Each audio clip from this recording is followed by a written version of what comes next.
अस्सलाम वालेकुम वरहमतुल्लाहि वबरकातुहू। जैसा कि ज़ाकिर नाइक सारी दुनिया में मशहूर है कि वो जिस तरह से कोई भी सवाल का जिस अंदाज़ में जवाब देते, वो एक लाजवाब है वो बात उनके अंदर। और मैं सिर्फ़ 2 या 3 ऐसे लोग हैं जिनको मैं फ़ॉलो करता हूँ और मैं जिनके वीडियोज़ देखता हूँ।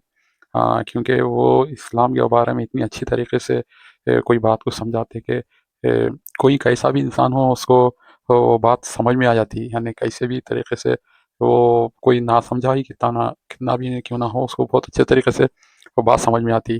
तो मैं जो फ़ॉलो करता हूँ वो एक ज़ाकिर नाइक है और अपने क्या है सो मौलाना तारिक जमील। तारिक जमील है वो तो जमात से ताल्लुक़ रखते हैं उनका, वो दीन की तबलीग करते। और जो ज़ाकिर नाइक है ना वो तो ये इस्लामिक स्कॉलर है, वो तो बहुत ही मशहूर शख्सियत है।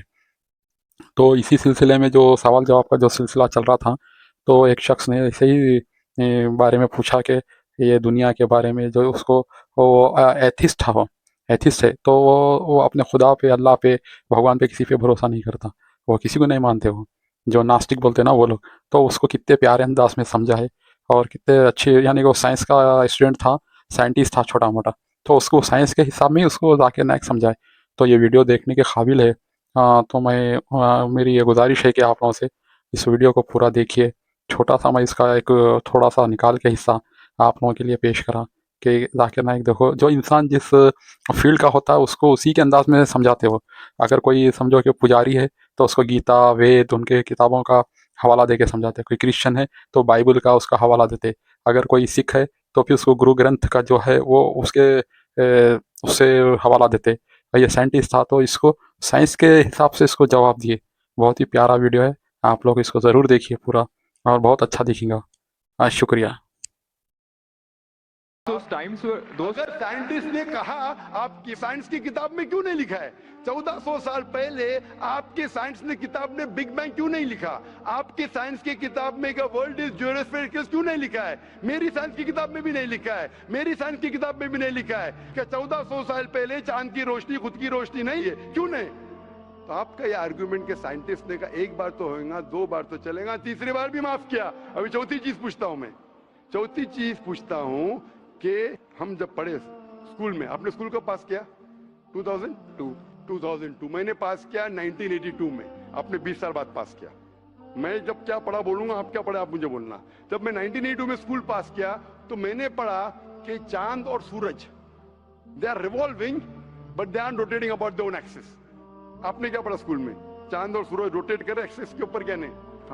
हाँ, लेकिन मैंने पढ़ा नहीं कर रहे। अभी आपका इल्म स्कूल के अंदर मेरे इल्म के बाद आया और सही है। जब मैंने पढ़ा स्कूल के अंदर कि चांद और सूरज घूम रहे लेकिन अपने महवर पे, अपने एक्सिस पे नहीं रोटेट कर रहे।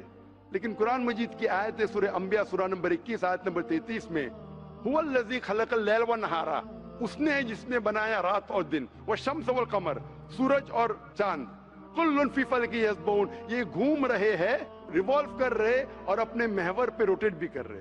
तो मैंने पढ़ा ये स्कूल के अंदर, मेरे कुरान में दोनों टकराव है, तो मैं इधर चौंक गया। मैं मुस्लिम भी था और साइंस का स्टूडेंट, चौंक गया। अभी साइंस तस्लीम करती है, आपने भी पढ़ा कि सूरज और चांद रोटेट करते। तो जब मैं स्कूल में था मेरी साइंस टीचर ने कहा रोटेट नहीं करती है, आपकी साइंस टीचर ने कहा करती है। अने अभी 20 साल 30 साल पहले पता चला, बिल्कुल सही। तो किसने लिखा ये 1400 साल पहले इस कुरान मजीद में कि सूरज और चांद घूमने के अलावा अपने महवर पे घूम रहे, दे आर रोटेटिंग? एक गुमनाम साइंटिस्ट, इसने इल्म हासिल। साइंटिस्ट का मतलब वो जो तहकीक करता है। उस वक्त कौन जानता था? ये पता कब लगा? 400 साल पहले। तो 1400 साल पहले कौन लिख सकता है?